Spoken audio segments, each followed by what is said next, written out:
Hey, Ray, what are you doing? Well, Jeff, considering it's almost Halloween, I'm carving a jack-o'-lantern. I see. I like the spooky sharp teeth you made there. But let me ask you something. Do you know the origins of the jack-o'-lantern? I actually do. It has to do with a deal someone made with the devil. I'm Jeff Belanger. And I'm Ray Auger, and welcome to the New England Legends Podcast Halloween Special. So you do know the story behind the jack-o'-lantern? Sure. It's about a ne'er-do-well Irishman named Jack who tricked the devil up a tree and wouldn't let him out until the devil promised to leave him alone for all of eternity. When Jack died, he couldn't go to heaven because he was a bad guy, and he couldn't go to hell because of his deal he made with the devil. So he got stuck. Story goes that the devil took pity on poor Jack and gave him a glowing ember to light his way through the eternal darkness. So Jack carved up a turnip and put the ember inside, creating the first jack-o'-lantern. When the Irish came to America, turnips were hard to come by, but pumpkins, they were everywhere. So we continue the tradition to this day.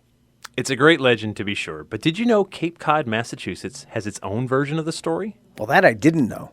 This is the story of Captain Jedidy Cole and the devil. I'm guessing Captain Cole made his own deal? He did. But before we spin this tale, we should tip our hats to Elizabeth Reynard, who published the book The Narrow Land, Folk Chronicles of Old Cape Cod, back in 1934. It's her book that first introduced me to this legend years ago. But we're going to tell it this way. It's October of 1840, the golden age of the sea along New England shores. Fishing vessels, whalers, and cargo ships clog the ports up and down the coast. But we're sitting in a boneyard on the outskirts of Chatham, Massachusetts. If Cape Cod looks like a flexed arm, Chatham is right at the elbow, facing the open Atlantic waters. It's just past sundown, and there's a crispness to the autumn air. There's a casket sitting next to a grave waiting to be buried. Alongside it, corpse candles burn, and inside lie the mortal remains of Captain Jedidy Cole. A seafaring man, to be sure, but a drunkard and a scoundrel as well. His widow, Sarah Ann, is walking back toward her empty home. We see the spirit of Captain Cole slowly rise from its casket, then stumble just a bit as Jedidy tries to get his ghost legs beneath him. A voice from the distance calls his ghostly attention. I see you there, Jedidy. I've come to collect my due. Jedidy now leaps from his casket to face the dashing gent meandering toward him. I sees you there, devil, and I reckon my soul is the least you deserve. But give old Jedidy a 10-minute start in my boy knife, and I'd think ye a good sport. Jedidy, I've had a soft spot in my heart for you since you were as tall as your daddy's footlocker. But 10 minutes or 10 days, I'd still have you. 10 minutes is all I ask, Jedidy said. How about one more favor for an old friend? The devil paused to glance as the widow Sarah Ann disappeared into the shadows.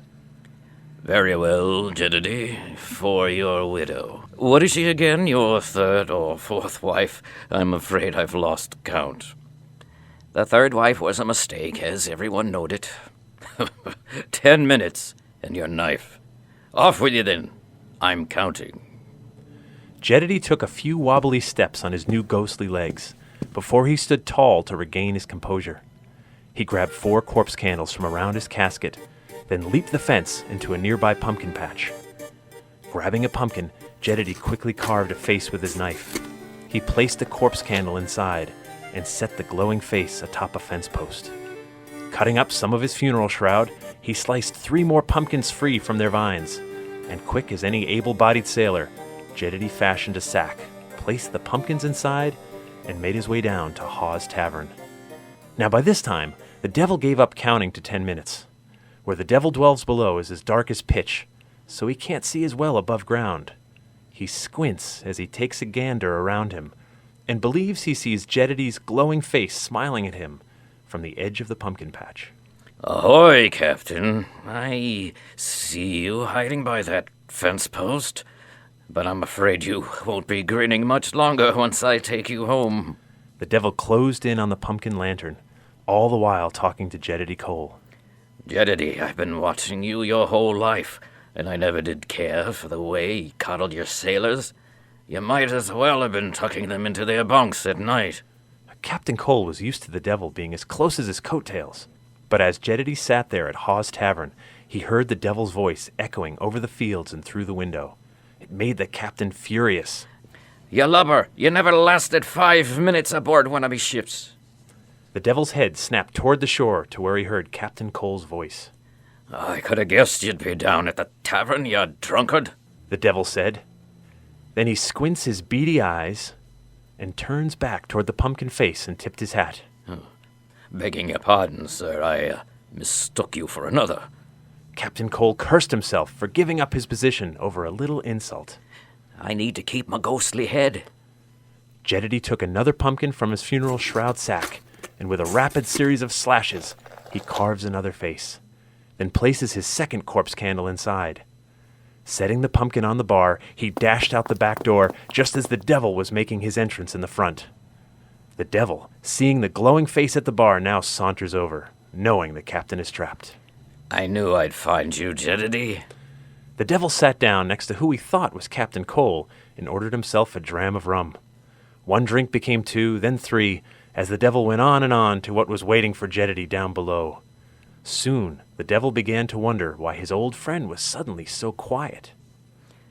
"You know, Jedidy, I've got one of your wives with me back home.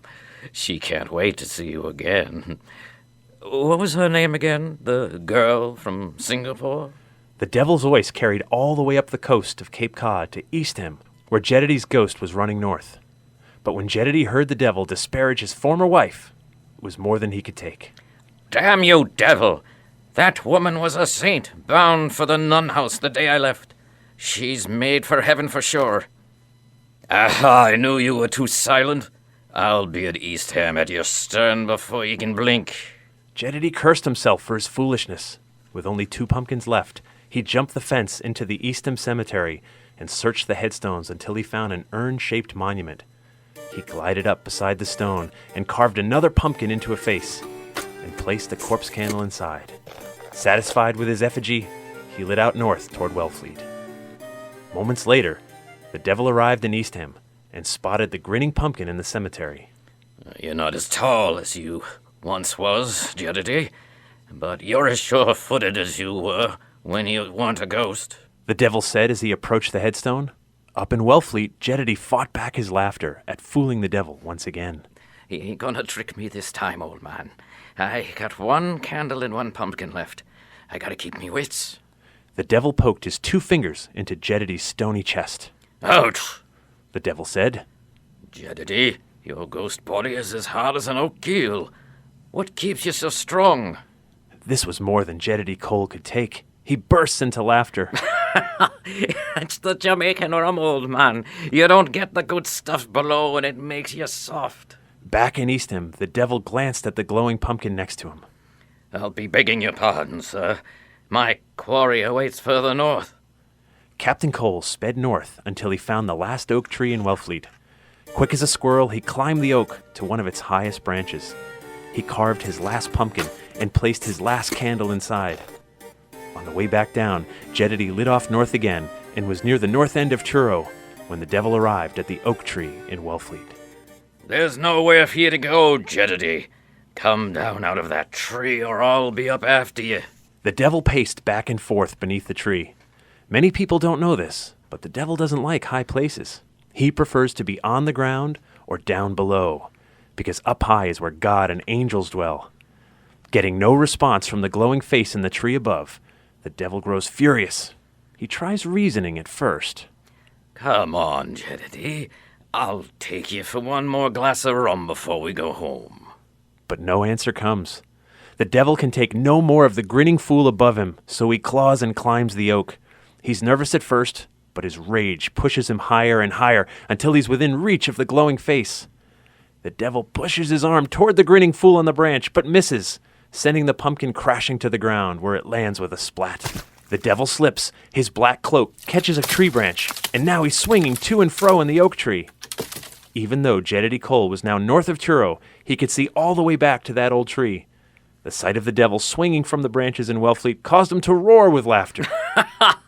"I'd say you was in a pickle barrel, old man." The devil instantly caught sight of Jedidy further north. "So, there you be, Jedidy. Let's hear you laugh when I have me flint on ye.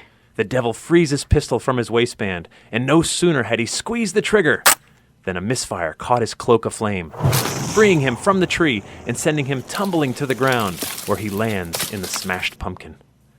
In a fury, and quick as a cannon blast, the devil darts north toward Jedidy Cole's laughing ghost. In moments, the devil catches up to Jedidy in downtown Provincetown. Jedidy stops running. He places his hand on his knees and huffs and puffs. I give up, devil. You and I's been together my whole life. I couldn't get away from you then, and I can't now. Lead the way, matey. I'll follow you home. The devil smiles, then speaks. Why, Jedidy, we've arrived in Provincetown. We're already home. Well, that settles it. Next year, I'm carving a Jedidy lantern. Happy Halloween from all of us involved in the New England Legends podcast. Remember, you can listen to this and all of our past episodes on our website at ournewenglandlegends.com. And you can help us out by subscribing on iTunes, Stitcher, Google Play, or wherever you get your podcasts, or by watching the New England Legends television show on Amazon Prime. Until next time, remember, the bazaar is closer than you think.